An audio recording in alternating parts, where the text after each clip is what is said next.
Mana qopdagi kartoshkamiz ham gullaydigan bo'lib qoldi. Gullayman deyapti. Bularga ko'proq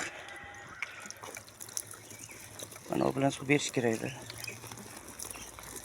Gullarga suv quyadigan idish bilan suv qo'yib chiqsa. Chunki bu rossiyskiy kartoshkada, rossiyskiy kartoshkalar o'zi ko'proq shu yomg'irda yaxshi ko'radi. Chunki barglardan ko'proq nafas oladi-da, yomg'irda yaxshi yetiladi. Shuning uchun har kuni ikki mahal mana shunday suv qo'yish kerak buni. Men shunday deb o'yladim-da. Biz gullayman deyapti. 15 ta qoldi-da.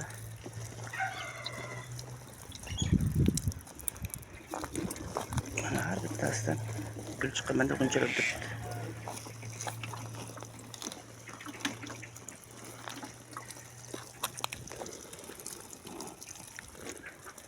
Mana saqlab suv ichyapti. Bular shundayga moslashgan. Bizda ko'proq ariqda oqma suv bilan suvlaymiz-da. Yomg'ir suv foydali bularga.